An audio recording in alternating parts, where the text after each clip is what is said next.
So Paul begins this section, the Apostle Paul begins this section by asking a question, and then what he does is he spends the rest of the chapter imagining how the answer to the question he asked is no. And so he asks, has Israel stumbled so as to fall?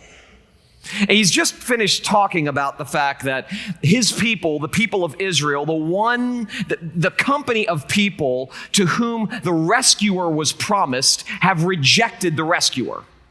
These are the ones who were so dead set on securing their own righteousness, and then Jesus comes into the race, interrupts their race for righteousness, shows them that they are radically unrighteous and that his righteousness is the righteousness they need, and they reject that. And so Paul's speaking to that rejection here, and he says, so did they stumble in order that they might fall? And of course, he answers immediately, right afterwards, right after that question, says, by no means, absolutely not. That's not why God ordained this series of events. And then he goes on to spend basically the rest of the chapter describing the reason for his no answer. And his main illustration throughout this chapter is an olive tree. And he argues that God is at work to bring Israel to the place where the Gentiles started. So you've got two groups of people. You know, you've got, in a sense, the good people, the people to whom all of God's promises were given, to whom God's law was given. These are the churched people. These are the religious people. These are the good people. And then you have over here the Gentiles. These are people who the promises of God were not given back in the Old Testament. These are the outside the church people. These are kind of the immoral people, the bad people, so to speak. And so Paul says here, Israel has disbelieved for a reason.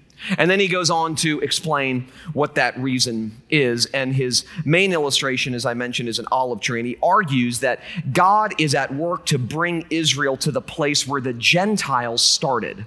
And that is the low ground, the cut-off place. He wants, in other words, for Israel to feel their cut-offness. But he does so for a reason. He doesn't end there. As we'll see in a minute, he does so for a reason, because the low ground is where God works. It's where God dwells. It's where God meets us.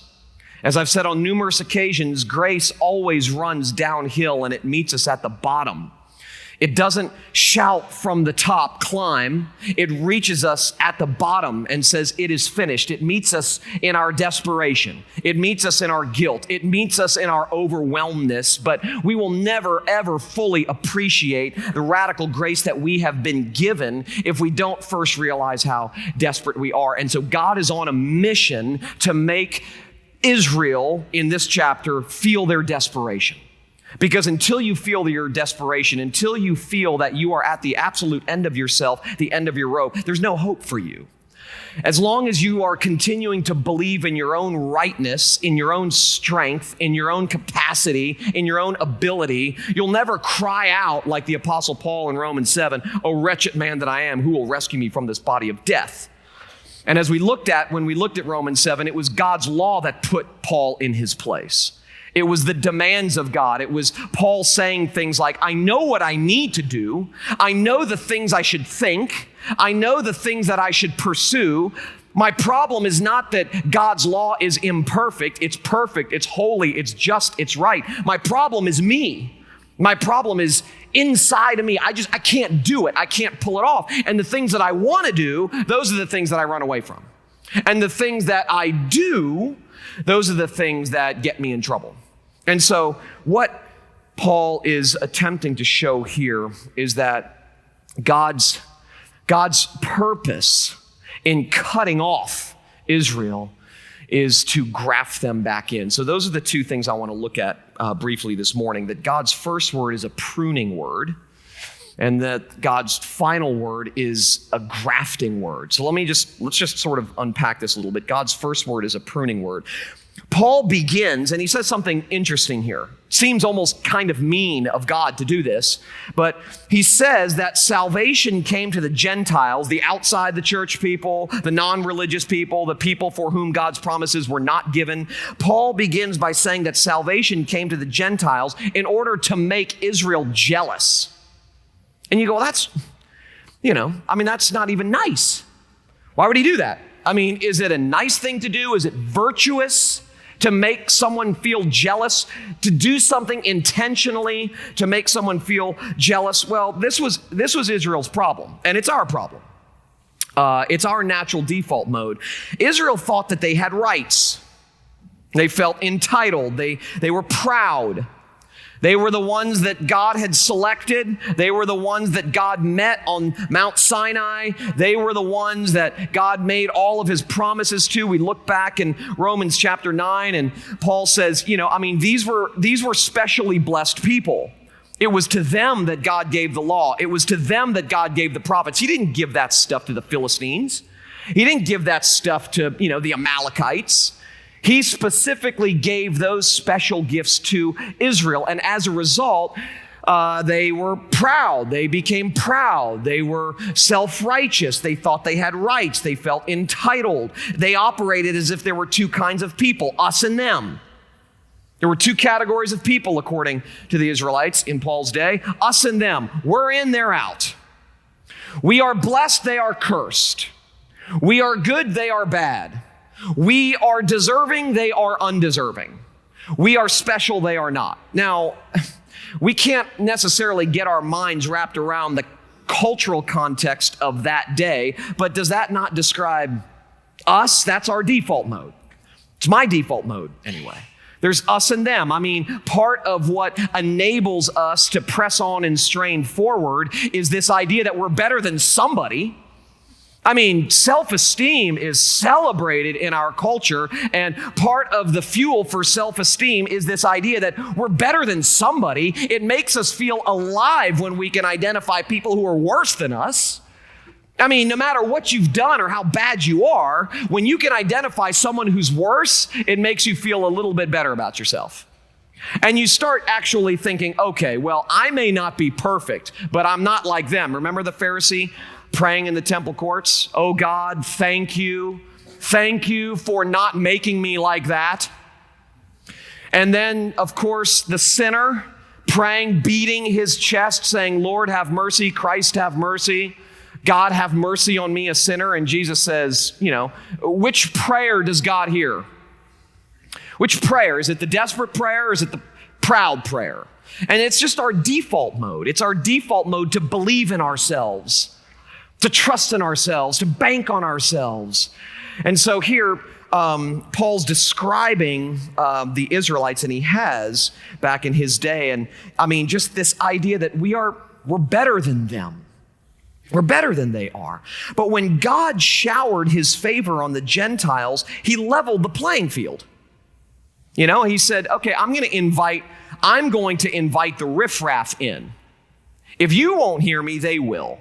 Isn't that it's an unbelievable picture if you think about it. I said to a friend not long ago that I find it much easier to preach grace to people who did not grow up in church than I do to people who did. It's easier. It's amazing to me. You have inside the church people who get mad. You can't say that. It's too radical. It's too free. And since the Christian faith is all about guarding and preserving morality, which is itself an immoral statement, ironically, because that's not what the Christian faith is all about. But since that's what lots of people inside the church have believed, they get mad and say, you can't say this kind of stuff. You just can't say this kind of stuff.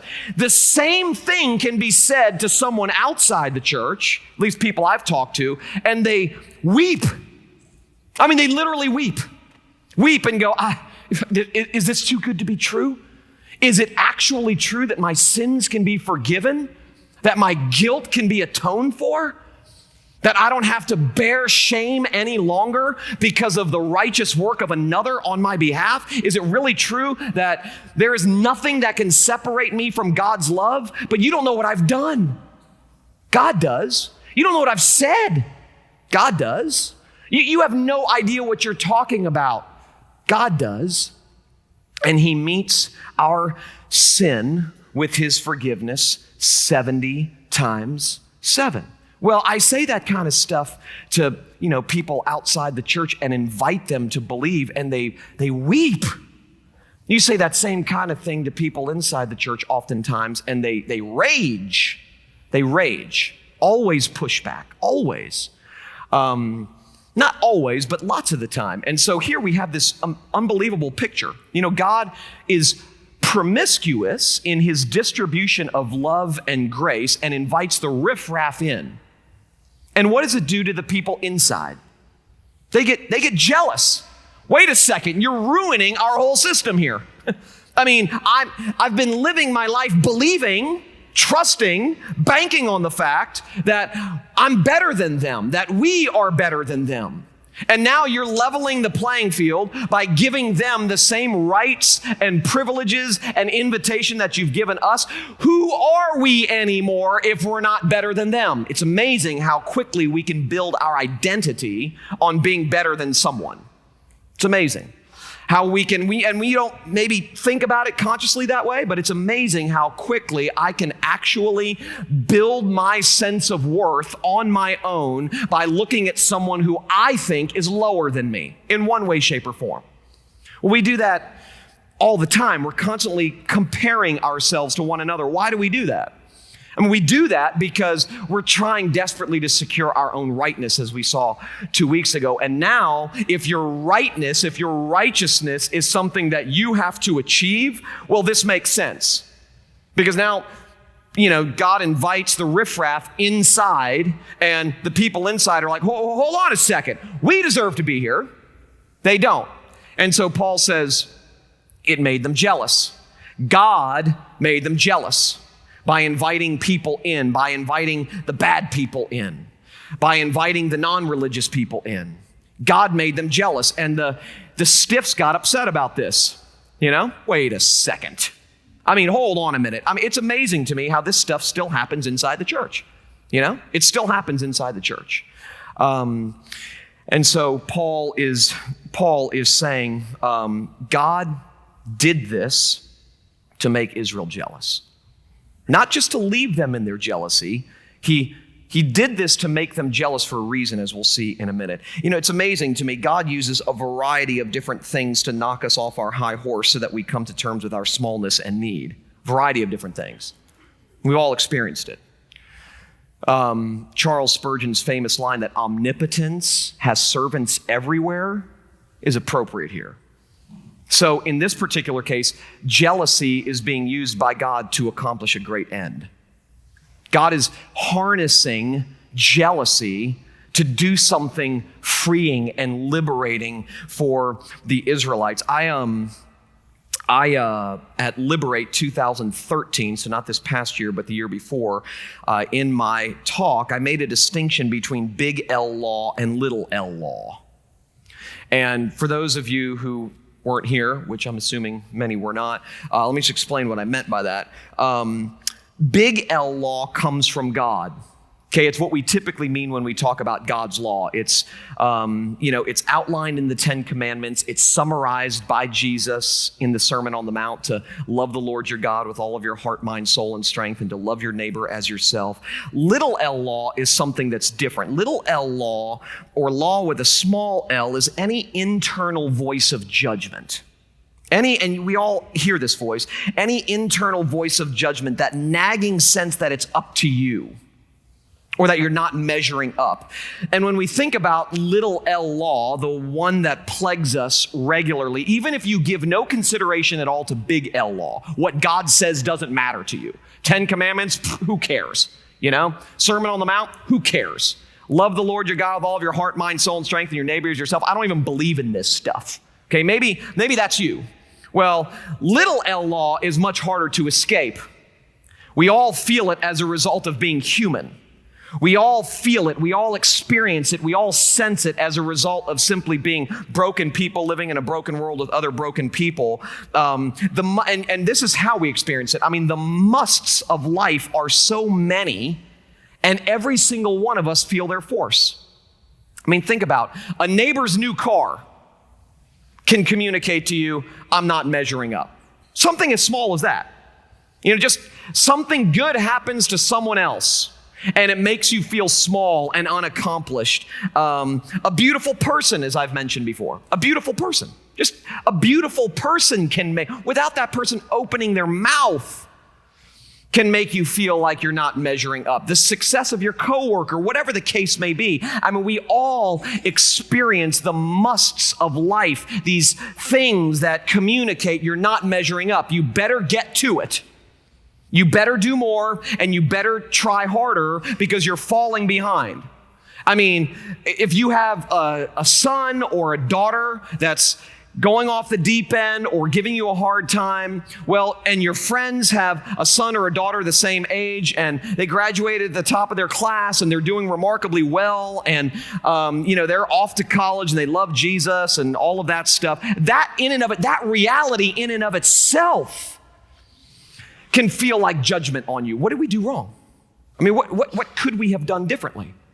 All of those things are things that we feel. You're going through, a painful divorce and you can't really understand why it is that the people who know you and love you who are married seem to have it together and you don't. Things of relational tension, frustration, all of these things are fueled by this internal voice that says, do more, try harder, get it done on your own. That's what we mean when we talk about little L law. The force of little L law is felt when we become, for instance, aware of an expectation that our spouse has that we can never seem to meet, a deadline at work, the pressure to fix our kids, and so on and so forth. And in the case of Israel in Paul's day, God showered love and affection on the Gentiles, and this made the people of Israel feel jealous. It enticed little L law inside them. It enticed it, invited it, fueled it. And this, as Paul outlines here, it put them in their place. God he does things like that. It's amazing how he will allow something painful and something difficult into our lives to remind us of just how small we are. Well, he's doing that for a reason. He's doing that on purpose. It's amazing how God can ordain painful circumstances, things that seem overwhelming, so that we finally come to the realization that we can't make it on our own.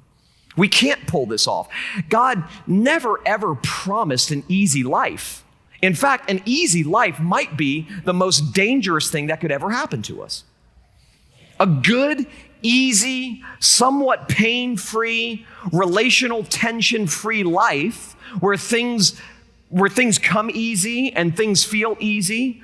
I mean, that could be the absolute worst thing that could ever happen to us. I've said before that my good spiritual days are oftentimes more a hindrance to my love for Jesus than my bad spiritual days. It just seems so backwards because you grow up in religious circles or you grow up in church and you, for whatever reason, come to believe that good religious days are the goal of the Christian life.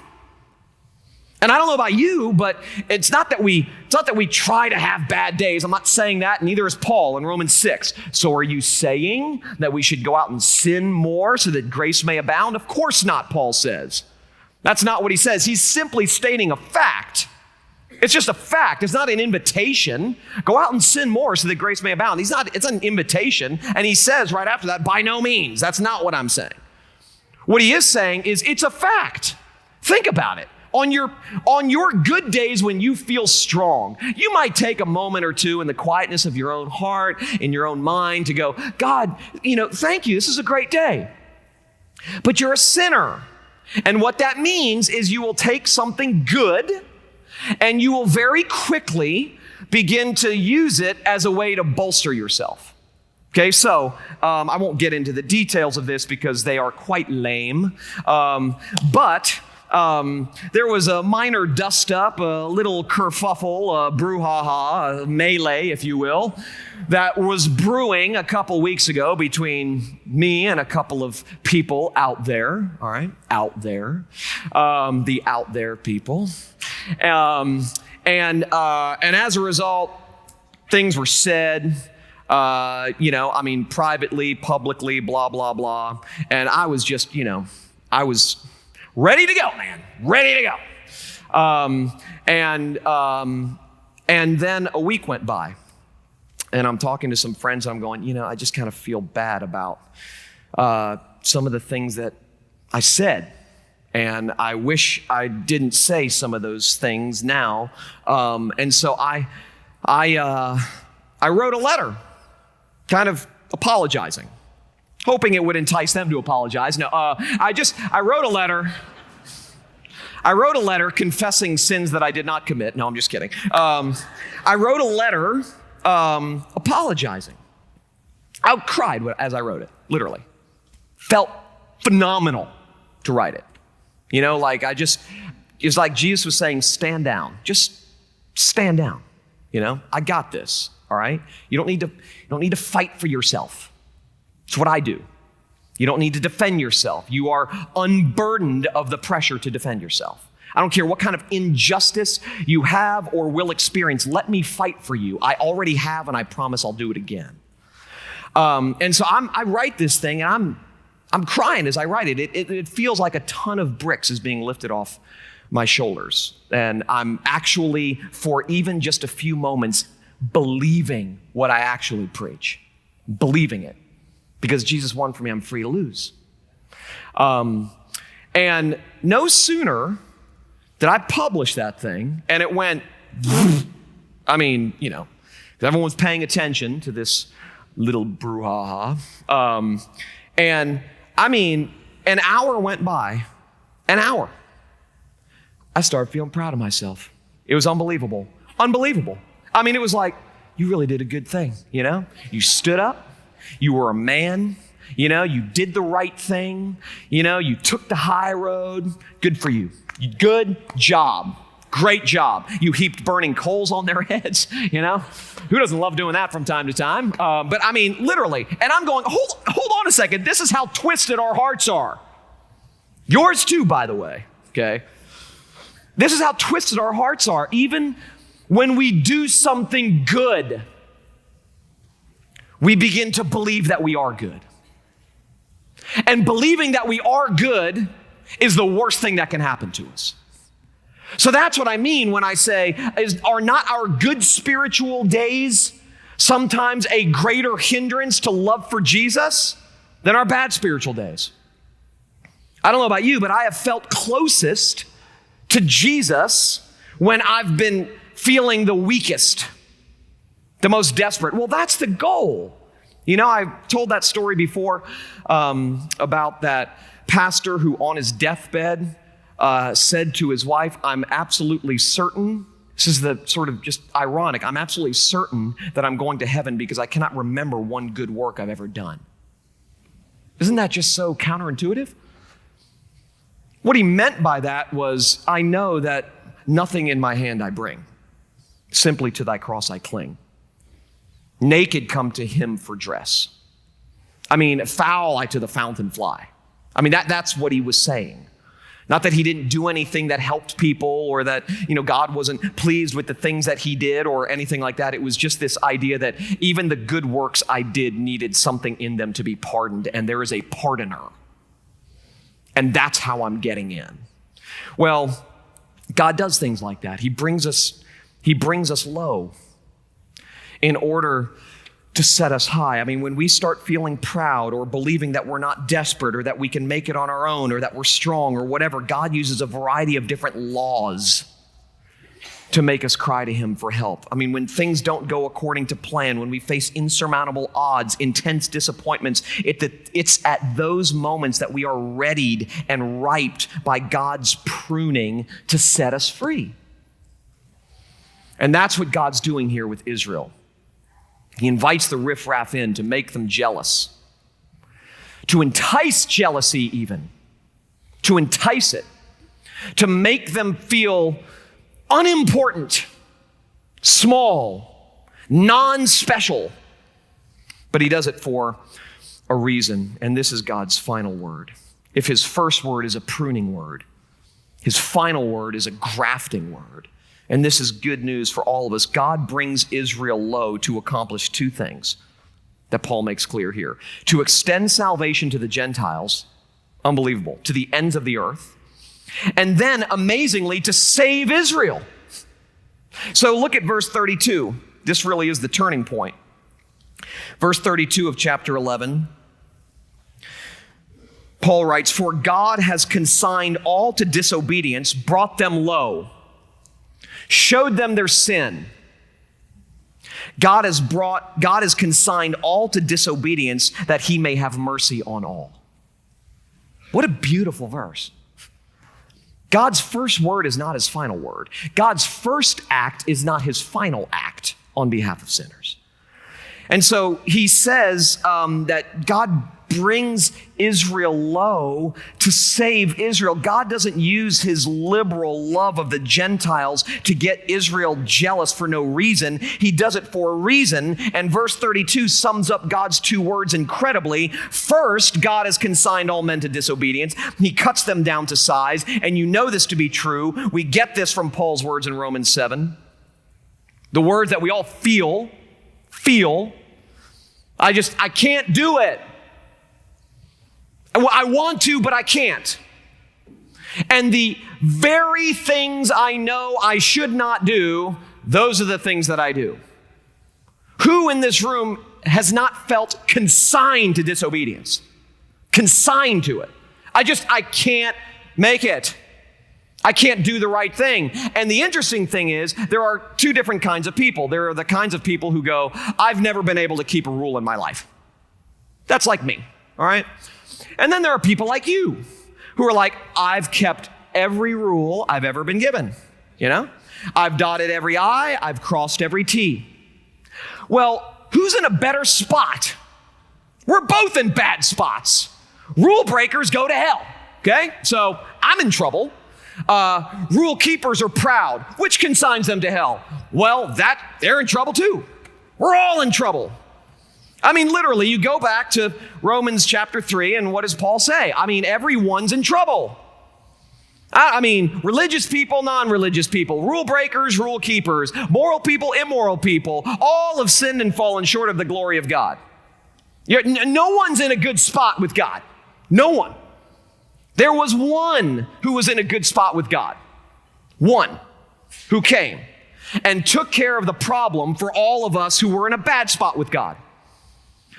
That's what this whole thing is about. And so what we sense inside is this consignment to disobedience, this consignment to smallness, this inability to do what we know we ought to do. But that's not the end.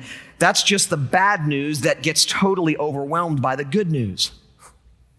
Okay, because God breaks us down so that he might raise us up and set us free. As I've said before, God's office is at the end of our rope. It's what my friend John Zoll says. God's office is at the end of our rope. I mentioned earlier, God's grace is always running downhill, not upstream. Always.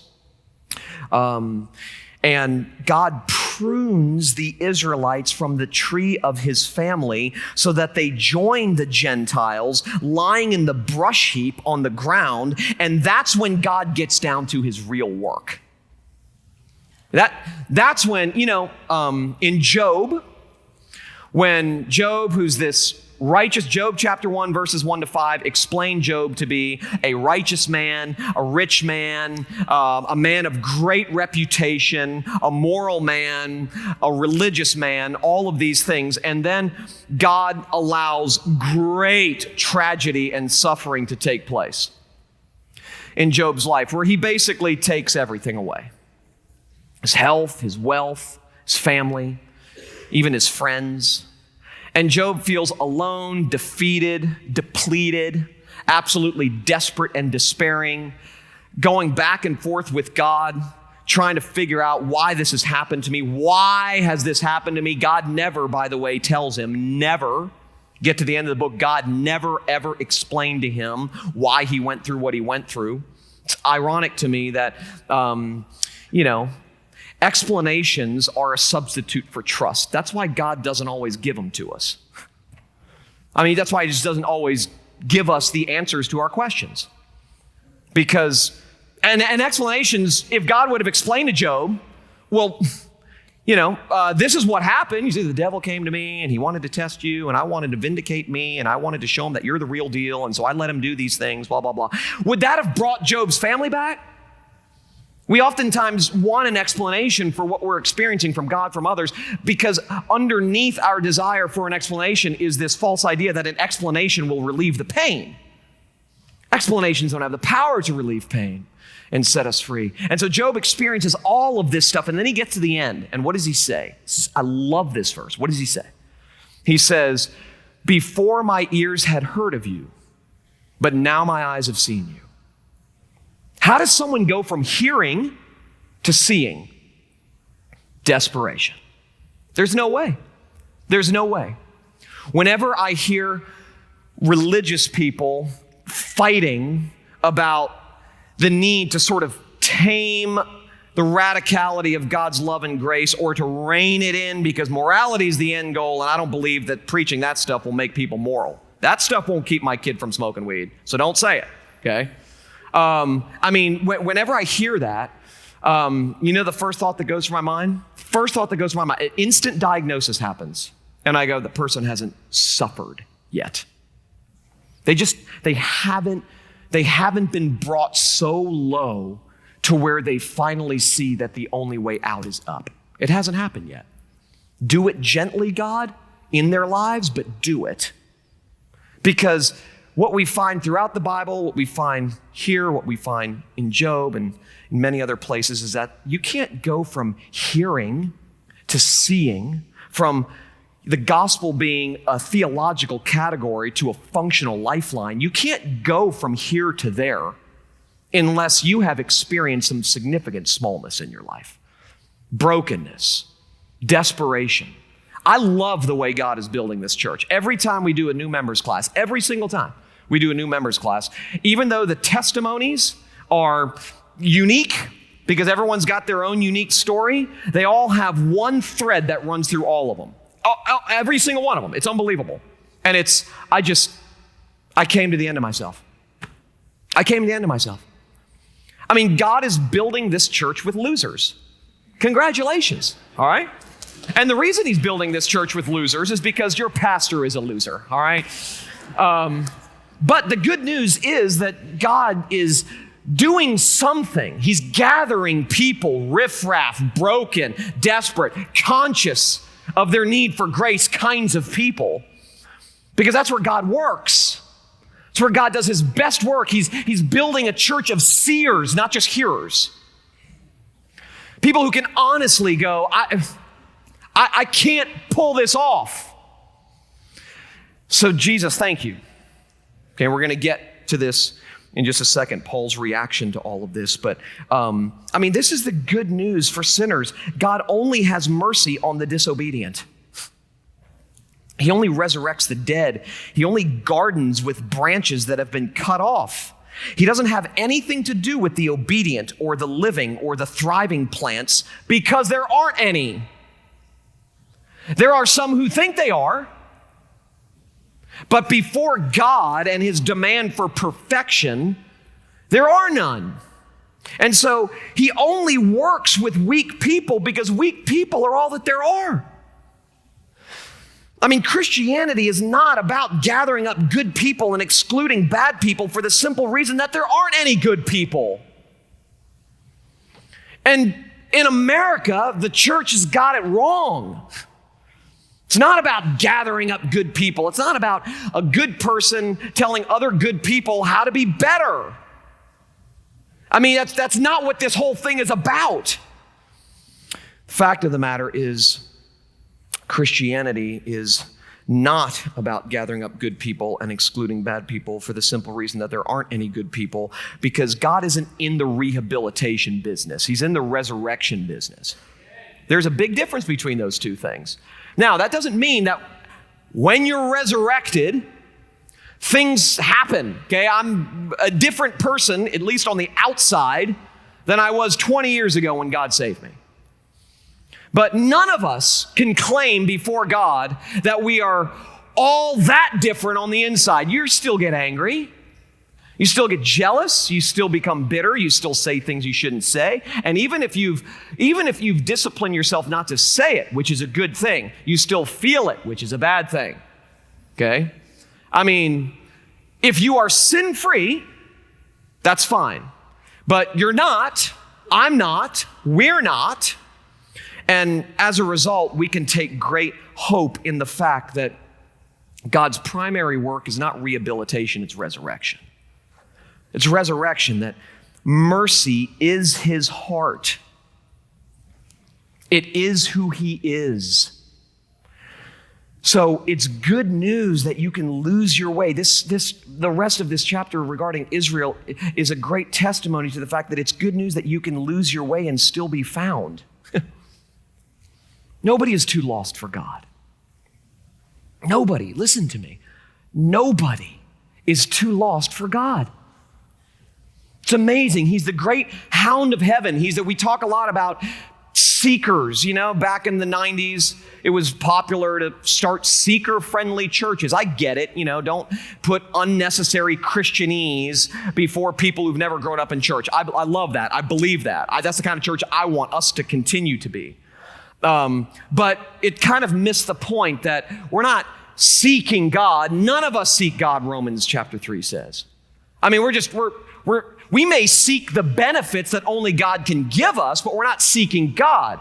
Who's the seeker, capital S? God is. God's the seeker. He's the one who seeks, and nobody is too lost for God. Nobody. Well, notice Paul's response to this, and I'll say this in conclusion. Notice Paul's response to this, verse 33 through 36. Okay? Lostness followed by foundness. Pruning followed by grafting. Look at what happens. Look at how Paul responds. The only sane, rational response to the radicality of this good news. Look at what he says, beginning in verse 33. Oh, the depths of the riches and the wisdom and the knowledge of God. How unsearchable are his judgments, how inscrutable his ways. For who has known the mind of the Lord, or who has been his counselor, or who has given a gift to him that he might be repaid? For from him and through him and to him are all things. To him be glory forever. Amen. He breaks out in this doxological declaration. I mean, on his face, it's true. It's true. And what's the only response to this kind of mind-blowing, paradigm-shattering truth? What's the only response? Falling on your face and going, thank you. That's it. You want there to be an application to the sermon? Just fall on your face. Thank you. This kind of theology dictates worship, praise, just admiration. The radical gospel overwhelms, it lightens, and it sends you soaring, and it takes you so high that everything else looks small in comparison. Now, does that lead to a licentious, law-breaking life? I want to read something to you that I wrote, and I'm going to conclude with this. And I wrote this after a radio interview where I was being interviewed, but the interviewer told me this story before we actually went on the air. He was a camp counselor one summer, and one of his responsibilities was to go around with another counselor and check the cabins every morning while the students were at breakfast. And in order to motivate them to keep their cabins clean. I've been in this situation before. It's terrible. Okay, it's terrible. In order to motivate them to keep their cabins clean, awards were given at the morning assembly to the students who had the cleanest cabin. Okay? You get a star, Snickers at the gift shop, whatever. Okay? So one morning, and I'll start reading here. One morning, the counselors walked into one of the cabins only to discover that it had been intentionally trashed. The students thought it would be funny to break the law and do the exact opposite of what they had been asked to do. Clothes everywhere, food all over the floor, words written on the bathroom mirrors with soap, wet towels balled up in every corner. The place is a complete disaster. It's like my son's room. Except he's not doing it intentionally. So the two counselors walk in. They're they're speechless.